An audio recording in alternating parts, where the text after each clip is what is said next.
Can we, as diabetics, benefit from the consumption of peanut butter, the fats in peanuts, or from any other nuts and vegetable oils?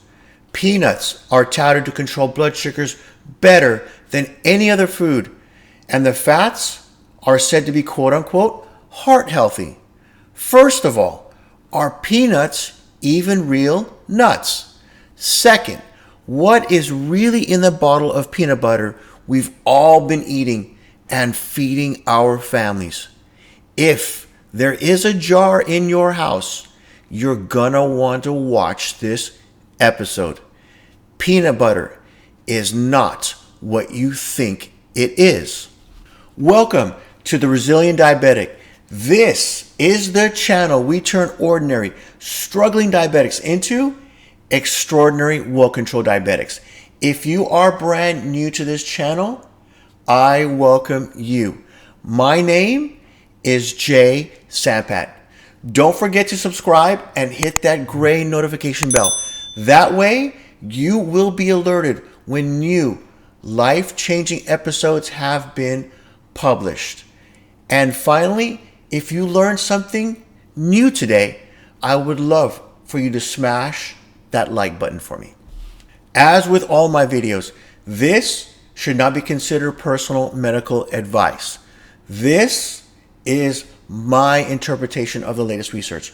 If you want medical advice, please always consult your physician. As a resilient diabetic, you are starting to notice a couple of trends here. You've realized that much, if not most of what you read when it comes to nutrition and your diabetic health is tainted. Other financial interests come first over your health. If we did a simple Google search on peanut butter, what would we find? Unless you have the resilient diabetic by your side, you would never be exposed to any of the truth. Is peanut butter, peanuts, or even peanut oil healthy for us diabetics, let alone our loved ones? Let us start with what we've been told or led to believe. According to our experts, we as diabetics need foods that can help manage our blood sugars and our weight.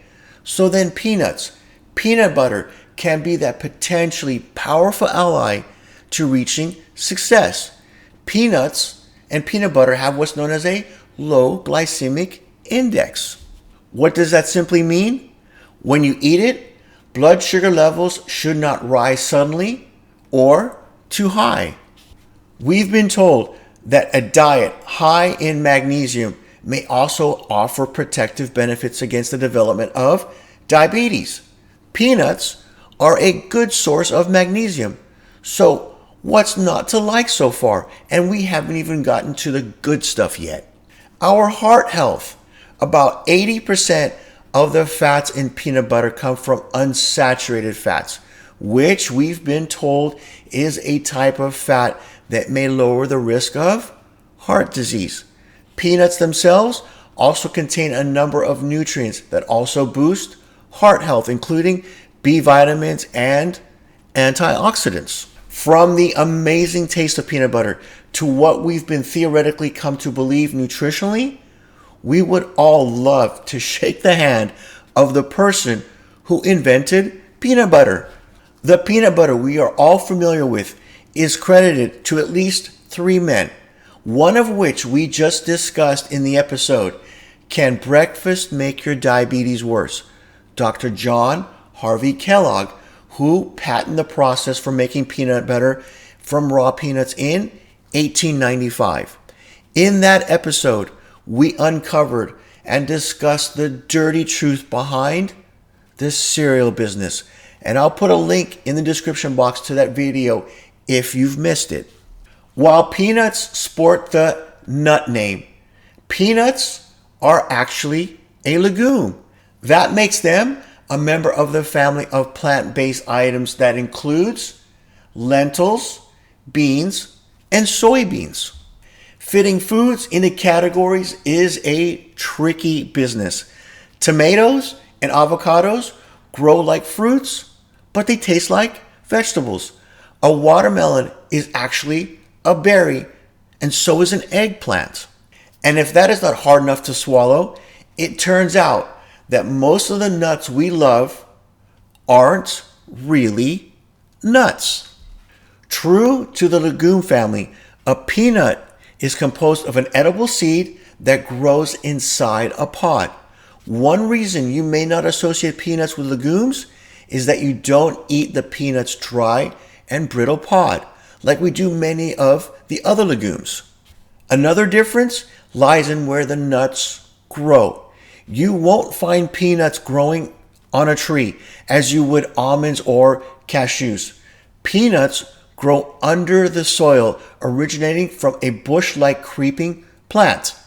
When they're ripe and ready to harvest, they are pulled up similar to a carrot or a potato. Next, we have to ask ourselves, are these commercialized legumes, not nuts, healthy for us? A store-bought peanut butter should only have 2 ingredients: peanuts and sometimes a pinch of salt. But today's manufacturers, even the all-natural brands advertising themselves as healthy, pack their peanut butters with additives. Today's peanut butters are mostly processed with partially hydrogenated vegetable oils and tons of sugar. So make sure you check the labels carefully. These nuts, or should I say legumes, do contain a bit of sugar naturally, but they do not need to add sugar to the mix. If you see sugar on the ingredient list, pass on it. And be alarmed when you see more than 3 grams of sugar per serving on the label, even if sugars are not added. These are some of the loopholes they will use. But let me tell you, that is the least of your worries, as you will find out. If you're subscribed, and I know you are, then you've heard me talk a lot about vegetable oils. I've stated on record, these oils are the secondary reason behind the explosion of diabetes around the world. Does the oil from peanuts have common traits with other polyunsaturated vegetable oils like soybean oil, safflower oil, and sunflower oil? Aside from being popular cooking oils, they are all touted by the American Heart Association as being heart-healthy options. Yet, current science does not support any of these claims. There is still an egregious conflict of interest with the American Heart Association and who directly funds them today. And yes, they have been completely funded by the vegetable oil industry amongst other packaged food manufacturers. The salaries for all of the directors on the board are paid by them. History has always been our friend. Back in 1948, Procter & Gamble, the makers of Crisco, shortening, and soon-to-be vegetable oils, raised $1.7 million for the American Heart Association, which then transformed them from a very small, unknown, underfunded professional society into the powerhouse it is today. To put it bluntly, the American Heart Association is nothing more than a front or an echo chamber for all these food-based manufacturers. One of the flawed main reasons they say peanut oil is healthy is because it contains vitamin E. Vitamin E actually is an antioxidant that helps battle free radicals and reduces oxidative stress. But there are a couple of problems with this popular oil that negates its vitamin E content.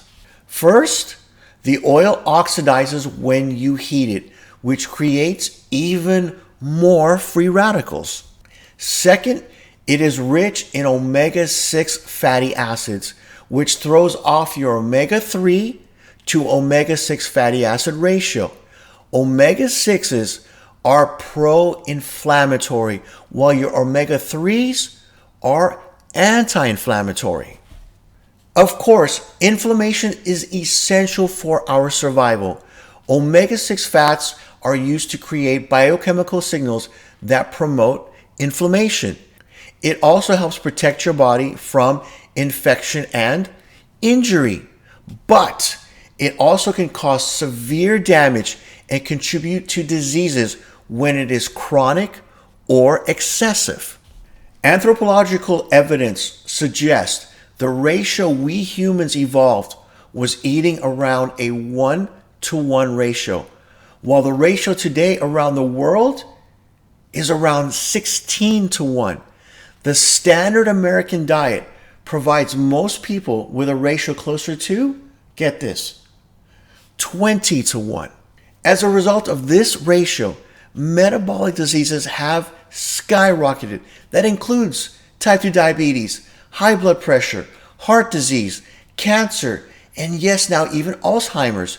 And I will go as far as saying this is one of the reasons why COVID-19 virus takes a hold of so many who do not have underlying health issues. They are chronically inflamed. And what does this imbalanced ratio mean for a diabetic? Severe insulin resistance, plain and simple. Did you know the standard serving for a nut butter is just 2 tablespoons? A 100-gram serving of peanuts has more than 560 calories and 49 grams of fat. Of that 49 grams, 16 grams comes from these deadly omega-6 fatty acids. Peanuts contain almost none of the healthy omega-3 fatty acids, having 5,000 times more omega-6 than omega-3s. These two things, omega-6 content and the high rates of oxidation, makes the fats from peanuts high in free radicals, which cause oxidative stress and inflammation. There is still outdated evidence that polyunsaturated fats like peanut oil can lower LDL cholesterol, often mislabeled as the bad cholesterol. That is one of the reasons polyunsaturated fatty acids are falsely touted to be heart healthy. But there is a problem with this conclusion. LDL cholesterol is no longer a predictor of cardiovascular disease at all. That test was used in the Dark Ages and was levered by our bought-off and paid-off experts for the cover-up of the true killer, excessive carbohydrates. LDL particle number and triglyceride to HDL ratio are much better predictors of cardiovascular disease. Unfortunately, manufacturers are adding more and more of these deadly, extremely cheap oils, which are hidden but are actually in plain sight behind no stir labels on store shelves.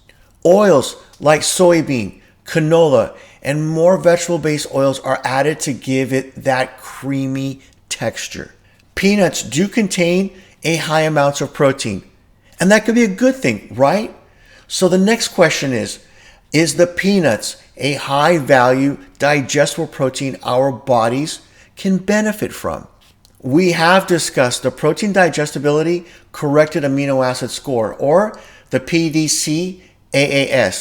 The highest value that any protein can achieve is a 100%.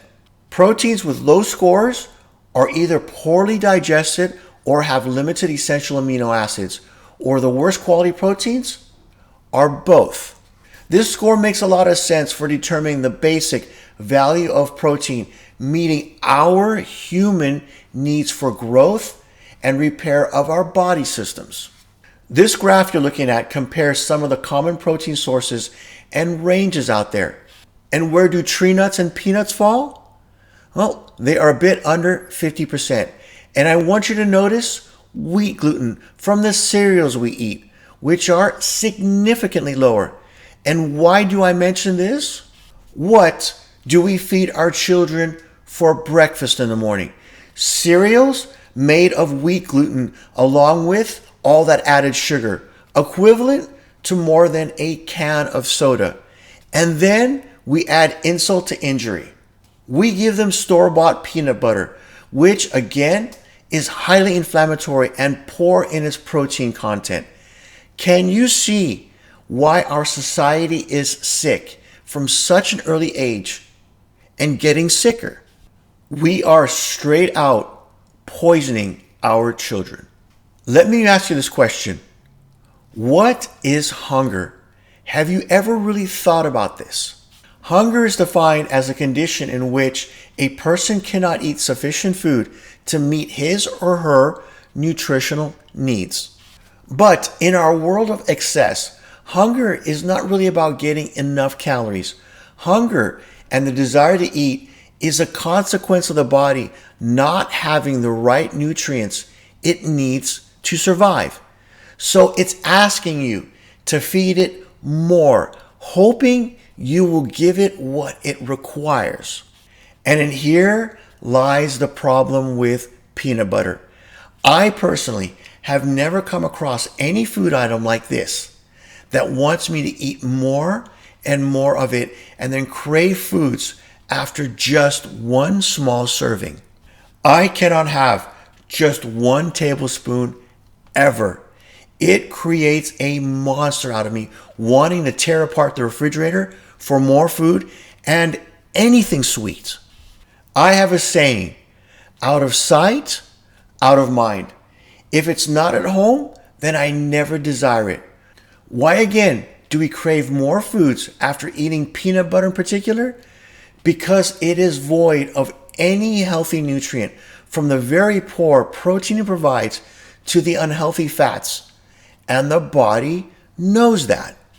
On a side note, let me give you some quick examples. If you take vitamin D supplement, have you ever looked at your bottle's ingredient list? Knowing what you know now about polyunsaturated fatty acids, did you know the oil they use to suspend the vitamin D in is the worst of them all? Soybean oil. If you look on your bottle's list and it is, I want you to throw it out immediately. It must be MCT oil or nothing. There are manufacturers out there of vitamin D that do use MCT oil. You have to do your homework and find them.